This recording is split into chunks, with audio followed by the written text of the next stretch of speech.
People. I am not a singer, but I think we're doing karaoke tonight, and this is my go-to karaoke song. It's a pretty good song, right? What if I told you that we live in the most abundant society and world that our species as a humanity has ever experienced before? That there's more opportunity, more success, more joy, and more ease available to you, even if you don't necessarily see it. It's not just a pipe dream. That there is opportunity literally right in front of you to experience the greatest life you've ever lived, ever. It's real. Our species has actually gone through an incredible journey over the last millennia, and I'll prove it to you. If we take a look at where we are today versus where we've been over the last 200, 500, even 1,000 years, we've experienced some incredible things. Number one, life expectancy. In the mid-18th century, global life expectancy was under 30 years. As of 2025, it has risen to 73 and a half years, a remarkable increase of over 40 years of average lifespan. Let's talk about nutrition. Nutrition, historically, hunger and famine were pretty common. Today, the global average daily calorie supply per person is approximately 2,800 calories, indicating improved food availability worldwide. Wealth, as measured by the gross world product, was stagnant or slowly growing for most of human history, but it has grown almost 200-fold from the start of the Enlightenment period in the 18th century. Extreme poverty, which means living on less than $2 a day, has been reduced from 36% of the world's population in the 90s to 10.5% in 2022. Clean drinking water was scarce before 1804 when the first water filtration system was delivered to a town in Scotland. Today, approximately 5.8 billion people have access to safely managed drinking water. Work. In 1870, the average worker in the U.S. and Western Europe averaged over 60 hours per week. By 2024, the average weekly working hours have decreased to about 37.1 hours, allowing more time for leisure and family. How many of you are entrepreneurs and you're still doing that 60-plus hours? Yeah, okay, great. Education. In 1820, only 12% of the world's population could read or write. The fact that you have a pen and you're taking notes and you can read my slides means that there's been incredible improvement. As of 2023, the global literacy rate has risen to 87.4%, with a notable progress with women and children. And democracy. In 1816, only about 1% of global population lived in democracies. Today, approximately 60% of countries are considered democracies, reflecting a significant expansion of political freedoms. That's not to mention the fact that we can go use the restroom and flush our magical messes, and it's gone forever.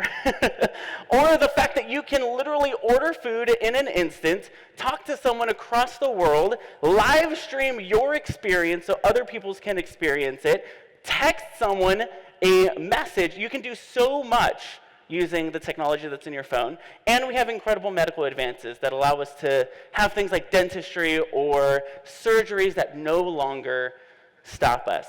So even though we're living in a world that is incredibly advanced, why is it that we still live through the lens of scarcity, limiting beliefs, and experience resistance when we say, I really, really, really, really, really want something, and yet there are things holding us back? How many of you have experienced that? Just show of hands, you've experienced some level of resistance in your life when you've tried to attempt to create something new.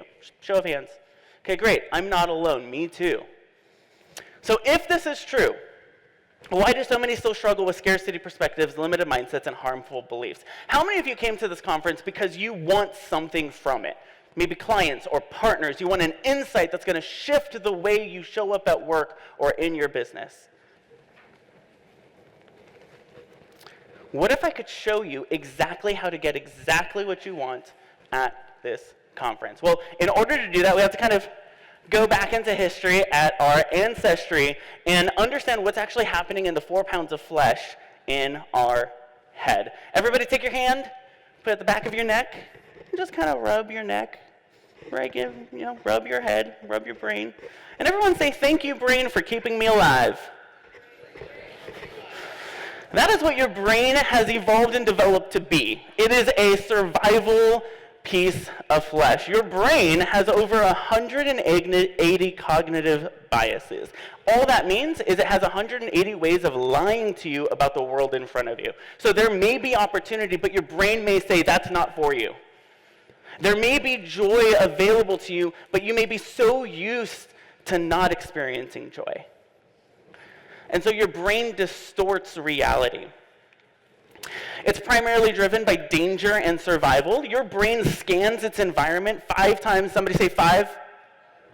5? All right, somebody else say 5? 5 times a second for danger. So it's primarily driven by danger and survival, not accuracy or fulfillment. It processes information rapidly. And this can come in the form of outdated beliefs that may have been passed down to you generationally.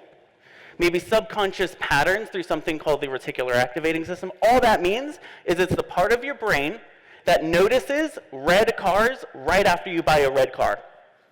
It's the part of your brain that processes all the information, but identifies what is the important information we need to see.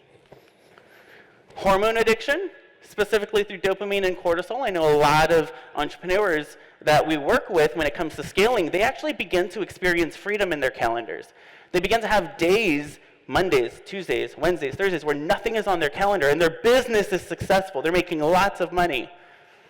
But they've created a lifestyle of freedom. And what do? Self-sabotage. Because their brain craves the stress and the cortisol. Oftentimes we self-sabotage because we're so used to what we were living and we haven't reprogrammed our brain to accept what is. And trauma gaps. If you've ever experienced trauma, what can happen is there are literal holes in your brain that restrict you from processing information. So there's a lot of things happening in our brain that stop us from pouring our soul and love and ourselves into the thing, right? Meraki. So how do we get rid of those things? On top of that, if you open your news app, it's not going to be good news. Most of the time, we are inundated with crises. And sure, there are real problems, but we're soaked in crises. But, and that's a big but, my wife thought that was a funny joke. What if you could retrain your brain to naturally see opportunity and abundance? To see ease in everything you do. The challenge of getting more reach if you're a social media agency. The challenge of getting more visibility if you're an influencer. The challenge of hiring and firing. How many of you own a business and you've had to make difficult decisions in order to be where you're at today? What if you could step into a world of ease, opportunity, and abundance? Would y'all be excited to hear about that? Yeah? All right. My name is Shawn Q. You can follow me at Hey Shawn Q. I'm the founder of a company called Abundance Worldwide. It's a holding company that acquires companies, finds really good operators, invests in them, and then shows them how to scale to the point of exit. I'm a co-owner of 10 plus businesses with an active role in only 2, and I'm the author of a book called Scale for Coaches. I've been able to live an incredible life. That's my beautiful wife. I've known her since I was 12 years old. We met in 7th grade. That's my beautiful daughter. She's 2.5 years old, and she's in the stage where she stomps and says no to everything. It's pretty awesome. How many of you are toddler parents right now? Okay, let's talk, because I need all the tips. I have a fitness channel called Star Wars Fitness. You can follow me on YouTube or TikTok. I'm a massive Star Wars fan. Any Star Wars fans in here? Yeah, okay, great. Andor Season 2, best Star Wars content. A New Hope, best Star Wars movie. I am part of a swim club where I swim 2 miles a day. I just lost 40 pounds. I finished a program called 75 Hard last week. Thank you. And let me tell you, the amount of confidence that it helped me build to be able to post a picture like that in front of a group of about 300 people is pretty great. And I love avocado.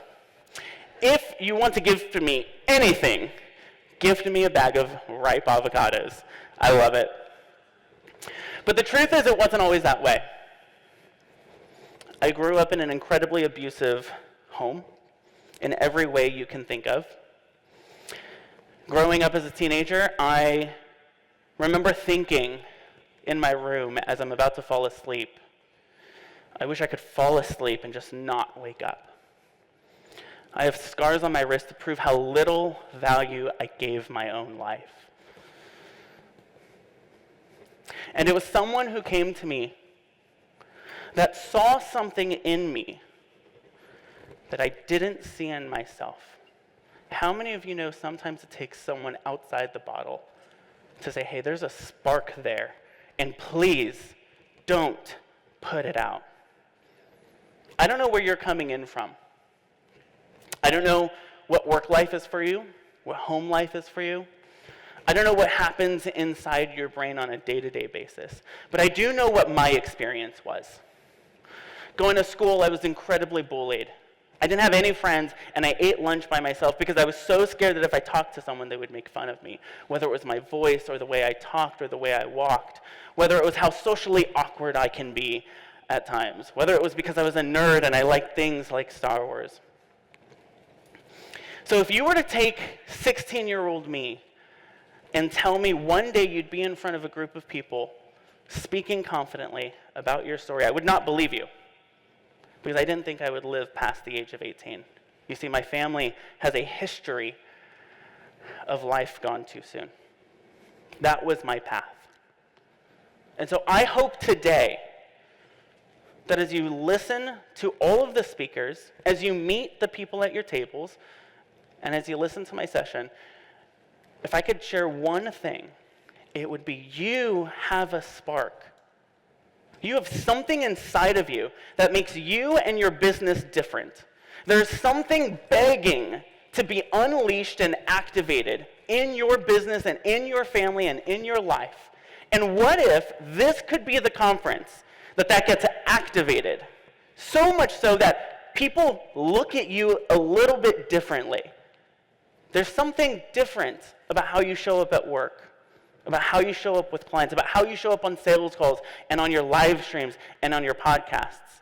There is a spark in you that as I'm looking across this room, I see. Please do not put that spark out, and don't let the voices in your head or the people around you slow you down. I want you to take a moment, just take a deep breath in and a deep breath out. And if you're okay with this, close your eyes. And I want you to imagine yourself in its best version. The best version of you. How are your shoulders? Maybe they stand up a little bit higher. How's your facial expressions? Maybe you're smiling more. How do you speak to the people around you? Maybe you're friendlier, kinder.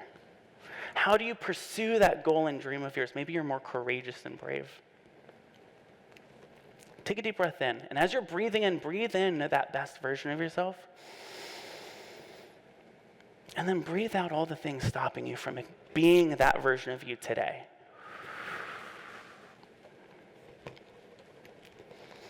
I went on a journey to uncover, how do I live that version of myself every single day?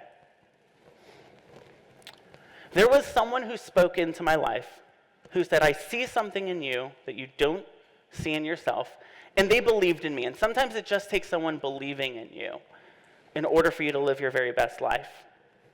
And it was a lot of work, it was a lot of therapy, it was a lot of mentorship, but I can confidently tell you today that I want to be here, I want to be alive, I am grateful for the breath in my lungs, I am grateful that I get to be socially awkward at times, I am grateful that I get to meet you and that I get to hear your story.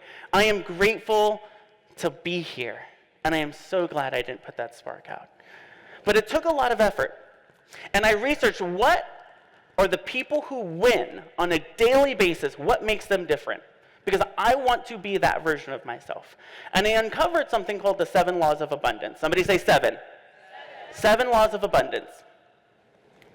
And these laws, rooted in science, can shift the way you show up. The first is name it, claim it, ask for it. If you're taking notes, write that down. Name it, claim it, ask for it. We'll dive deeper into this one in a second. But the second is give to grow. Anytime I've ever had a breakthrough moment, it is because I lived or created a sense of ferocious generosity. I found someone that also needed their breakthrough, and I supported them. I gifted something. I gave part of myself. Give to grow. Number 3, feel it forward. Your emotions are signals in your body that tell you if you're on the right track or the wrong track. They're not the enemy. You are a feeling creature who occasionally thinks rather than a thinking creature who occasionally feels. So your feelings are there with intuition and purpose. Lean into them. Ask yourself. Sometimes when I'm unclear of what to do, how many of you have been there where you're like, I just don't know what to do? What I will do often is say, body, my brain has done enough logical thinking. But body, what do I need to know intuitively? What is my gut telling me? And I'll feel the clarity rather than try to think to the clarity. Number 4, compare and celebrate. Oftentimes people will tell you, stop comparing yourself. No. Comparison is a human tool. We use it to identify whether or not we're on the right track or wrong track. So compare yourself. Compare who you are today with who you were 10 years ago. I bet you're doing a pretty great job compared to 10 years ago. And if you look back, like sometimes I'll go into like Facebook memories and I'll see some of the posts. The person who embarrasses me the most is me from like 10 years ago. Like, why did I post that? But compare yourself and then celebrate the progress. Number 5, embody, then begin. I had a client who had a beautiful home, ended up going through a tumultuous divorce, lost his home. At his home, he used to have a garden. Now he lived in a studio apartment, and he was like, I feel like I've lost my identity. And we did a couple of exercises where I said, hey, are you a gardener? Because that's what he was. He had a garden. Are you a gardener through and through? And he said, yes. Great. Find ways to garden. And he realized, oh, I'm a gardener. No matter where I'm at, I can garden. So he found some space in his kitchen, and he had a little tomato garden, which was great. Before you take action, ask yourself, what is the best version of me? How does that version of me approach this problem? And then approach the problem. Number 6, build with others. If your vision isn't big enough to include other people, it's not big enough. The most fulfilling work that you've ever been able to do have been with the people you love. Doing it with other people sweetens the victory and dampens the defeats. So find other people and say, hey, this is my vision, and this is what I want. This is what I'm building towards. Do you want to help? There are people in this world you have not yet met that want to lock arms with you and say, hey, I believe in your vision too. Let's go make it happen. Your best employees, your best friends, your business besties, there are some people maybe in this room that you're yet to meet, that you'll be able to look back and say, oh yeah, we met at Social Media Week Lima 2025. And the last one, direct your overflow. When you have an abundance of love, where is that going to flow into? For me, it's going to flow into my wife and my daughter, because I did not see or have a good dad, and I did not see or have, my mom didn't have a good husband. And so my primary mission in this world is to be the best dad I possibly can be, and to be the best husband I can possibly be. So where is your overflow going?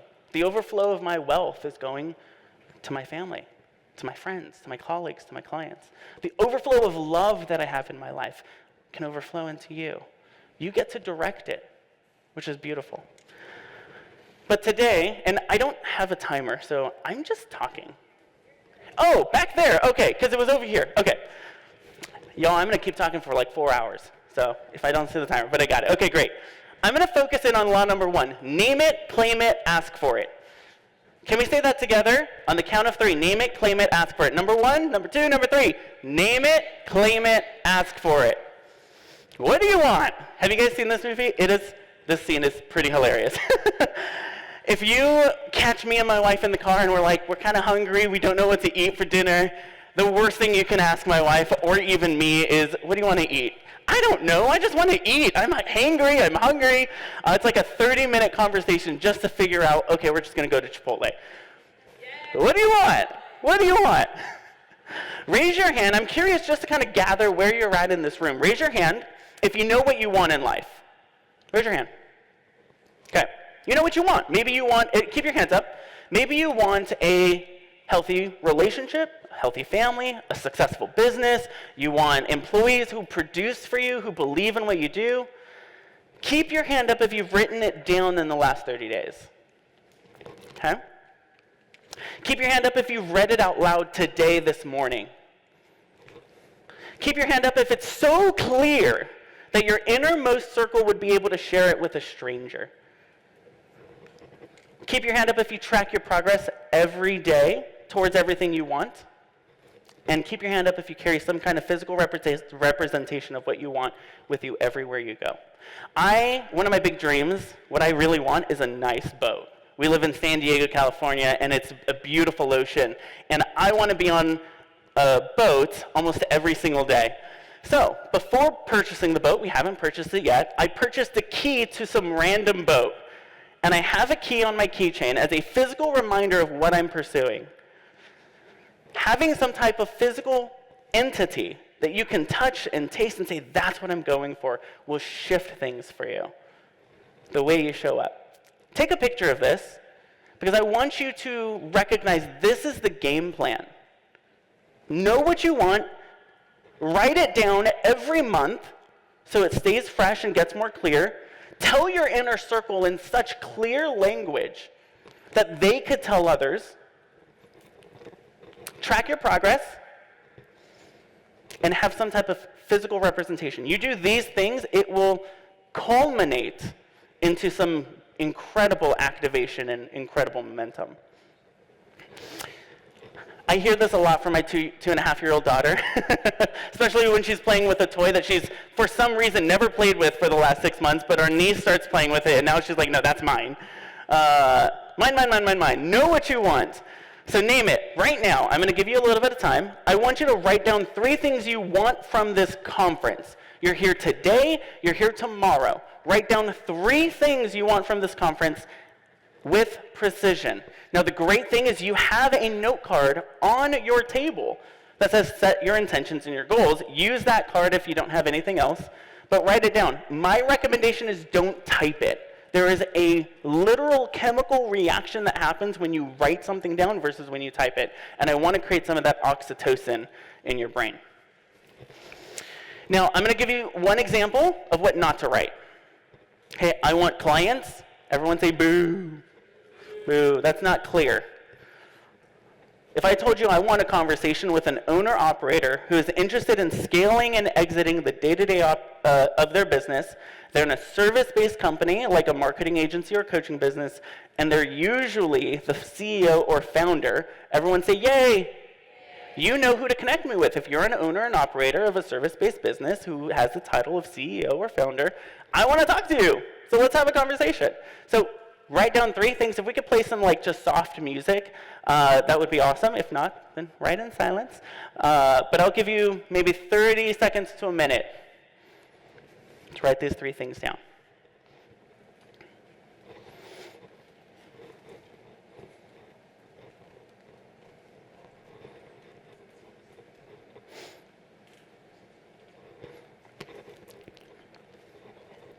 Maybe for you it's an insight.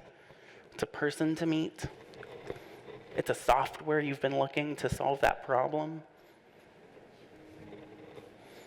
It's a contractor you want to hire.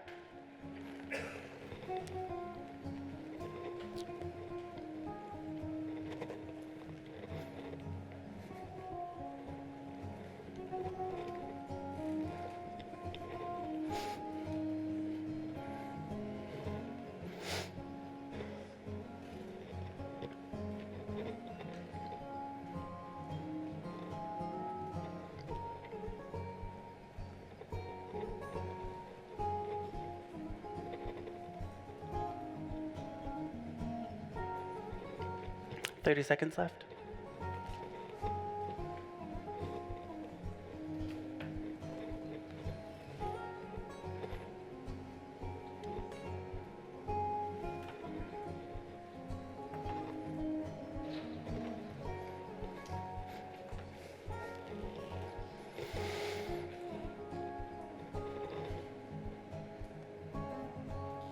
And time If we can lower the music.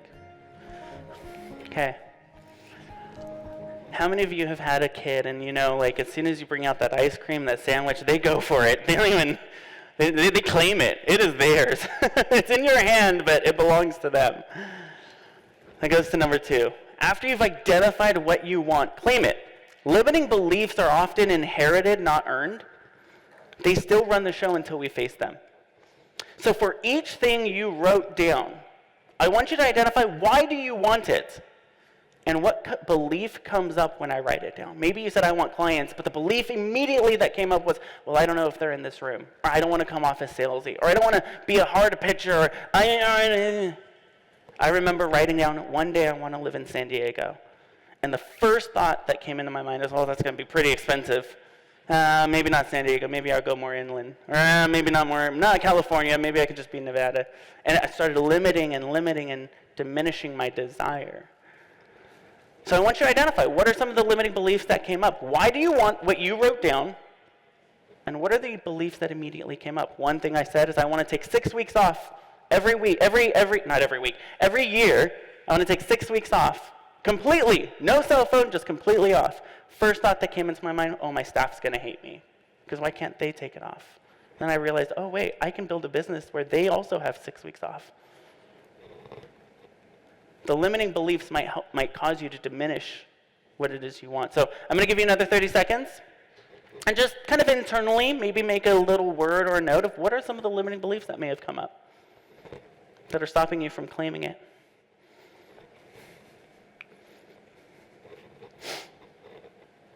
We can play just some soft music for 30 seconds.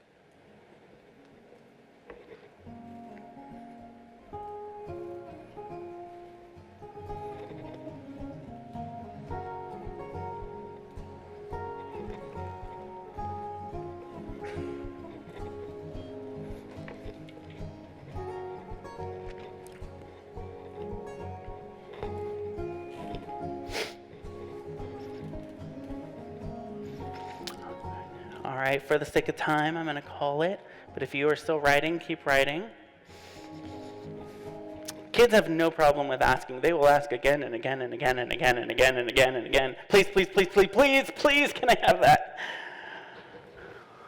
The final part is ask for it. Nearly every opportunity you'll ever have is on the other side of a conversation. So the question becomes, who can you have a conversation with in this room that can help you achieve exactly what you wrote down? I'm going to give you a minute to actually talk to the people at your table. If you're at a table by yourself, go find somebody, go get on another table, and tell them what you want. I'll give you 2 minutes. Tell them, I'm looking for this at this conference. Do you know anything? Every single time we do this, there's opportunities that pop up. If you're looking for a podcast, there's a lot of podcasters in here. If you're looking for visibility, if you're looking for clients, share what you want with the person around you. All right? I'm going to give you a minute for this, starting now. Let's raise that music a little bit.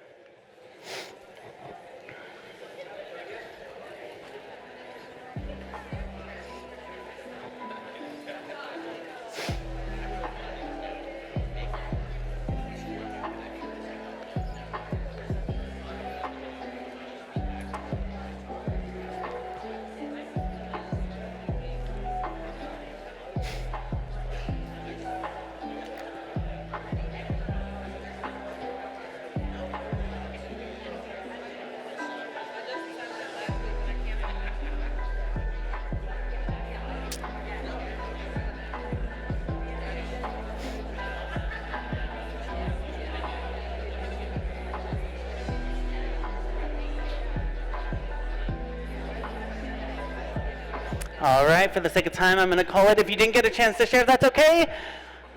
You'll have a chance to share during our breaks.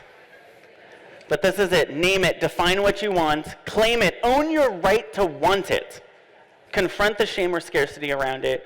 And finally, ask. Take aligned action. Open your mouth. Move your feet. Do the thing. Law number 1, name it, claim it, ask for it. There was a comedian who had a hard time with stand-up. And he knew he was going to be successful, but he was living in a pretty raggedy place, barely scraping by. He took a check out and he wrote $10 million. It took him 8 years. to land the role in Dumb and Dumber, and Jim Carrey finally got a chance to cash that check. Name what you want, create a physical representation of it, and pursue it with everything you have. My name is Shawn Quintero. Go live your Meraki. Thank you very much. Woo! Shawn Quintero, ladies and gentlemen.